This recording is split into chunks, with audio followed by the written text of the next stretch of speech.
Today being Tuesday marks the second anniversary of the Taliban takeover of Afghanistan. Authorities are set to celebrate the day with a military parade in the movement's birthplace, as well as other celebrations across the country.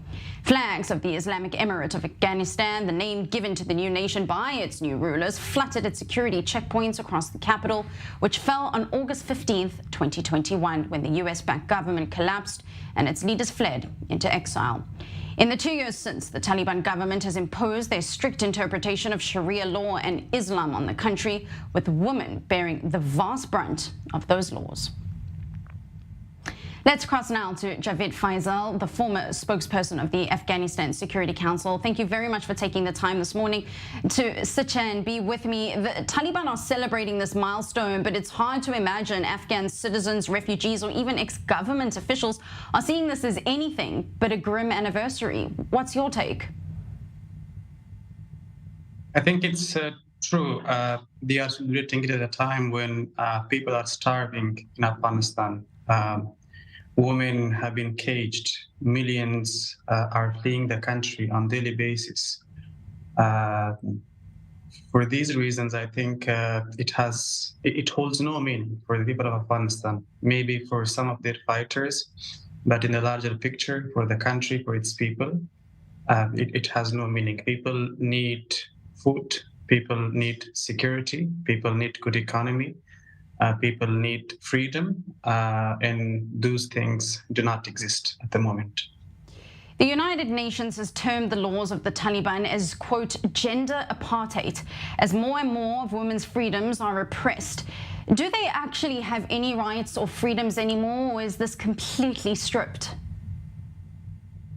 Women do not exist in the Taliban Afghanistan. They do not see women as humans. They do not give no rights to women, not even those basic human rights, such as living alive, such as getting an education, such as access to health services. They have nothing. They no longer exist in Taliban in Afghanistan. And that's the misery when you do not have one half of your society active, when they are not doing anything. The country can never progress. We cannot expect development. We cannot expect no good. Now, we have seen the reports of many of those Afghans in exile, many within the country, but what is not necessarily known is what has happened to many of the ex-government, those that needed to either escape or that have remained in the country since the Taliban takeover.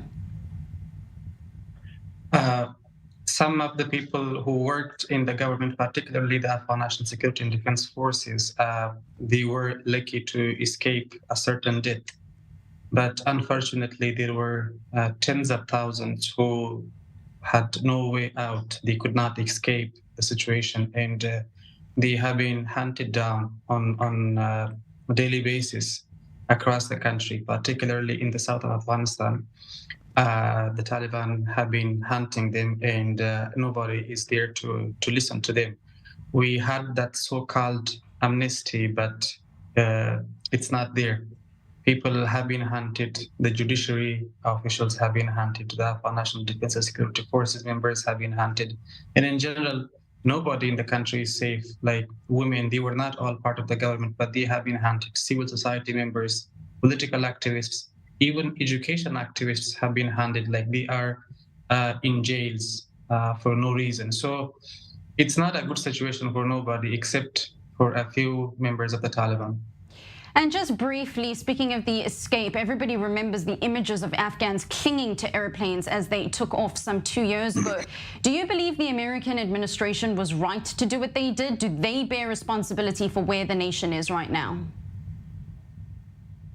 They do. They are responsible. Of course, the Afghans have their own part. We have to share the burden together.